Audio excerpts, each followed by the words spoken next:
Bonjour, je suis Emmanuelle Verbaer de Crédit Pro Paris Montparnasse. Bienvenue dans notre tuto du mois Que regardent les banques dans l'étude de la concurrence. Les banques utilisent des méthodes rigoureuses pour observer le marché concurrentiel de votre projet professionnel. Elles ont accès à beaucoup de données. Il est important de comprendre le marché dans lequel vous allez évoluer, les attentes clients, de comprendre aussi comment augmenter votre rentabilité en observant ce que font les autres, comprendre quel est le positionnement stratégique de votre projet, mais aussi quels sont les changements qui interviennent dans le marché où vous êtes. Faire une étude de la concurrence peut permettre de rassurer les investisseurs pour leur expliquer votre environnement, étudier aussi les innovations de vos concurrents, et enfin, étudier les développements ou les nouveaux acteurs de votre marché.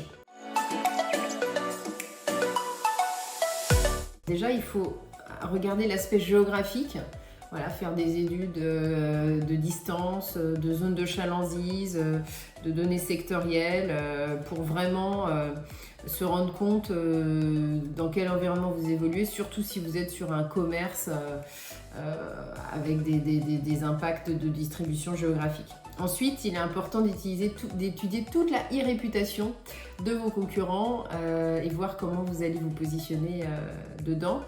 Le taux de défaut des concurrents, comprendre pourquoi ils ont échoué, qu'est-ce qui s'est passé. Et justement, si on parle du risque d'échec, il faut savoir que si vous avez une mauvaise compréhension du marché, vous ne pourrez pas bien adapter vos prix et votre communication et vous risquez d'avoir des pertes de chiffre d'affaires. Donc il faut savoir réagir rapidement en étudiant ses concurrents pour pouvoir vraiment bien positionner son produit ou son service.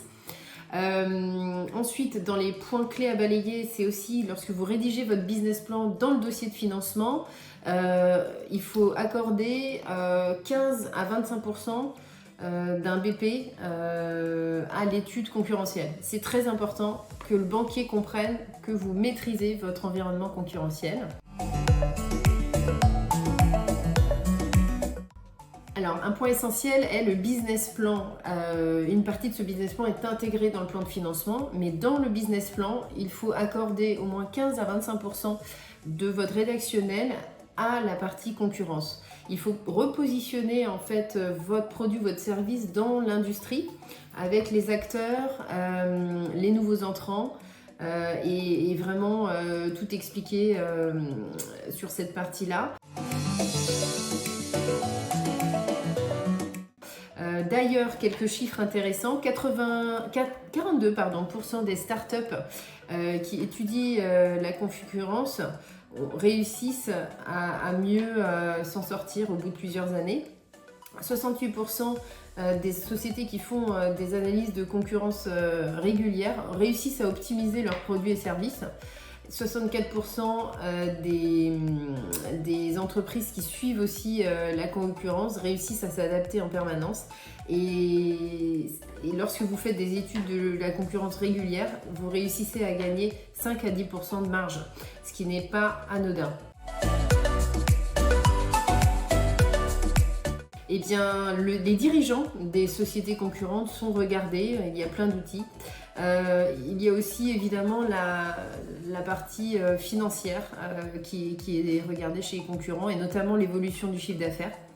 Ensuite, il y a toute la partie innovation, environnement légal et on parlait tout à l'heure de e-réputation, toute la partie satisfaction, c'est-à-dire la communauté en fait de vos concurrents, le nombre de followers sur les différentes pages et à quelle fréquence ils communiquent, leurs offres, leur mode de communication, très intéressant, et les mappings, voilà, connaître un petit peu tous les concurrents qui vous entourent et finalement les menaces, les opportunités, les points forts, les points faibles, voilà, savoir expliquer très rapidement aux banquiers où vous vous situez dans cette masse concurrentielle.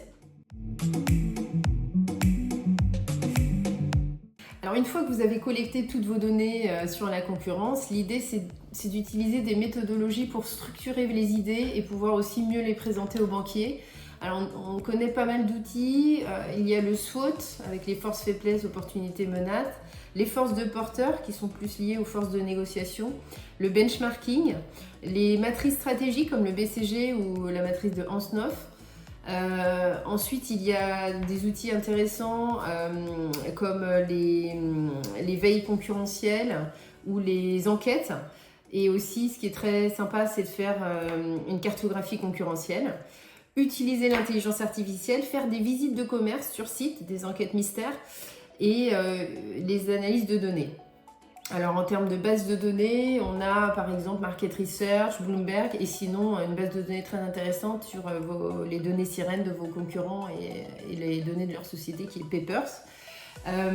Au niveau des dirigeants, donc les données qui sont suivies sont les données FIBEN à titre personnel ou les données Banque de France, mais ce sont des données très confidentielles, seules les banques y ont accès. Les 3 points que regardent beaucoup les banques dans l'analyse de la concurrence, c'est finalement l'analyse de l'endettement de vos concurrents, leur croissance de chiffre d'affaires et leur niveau de marge.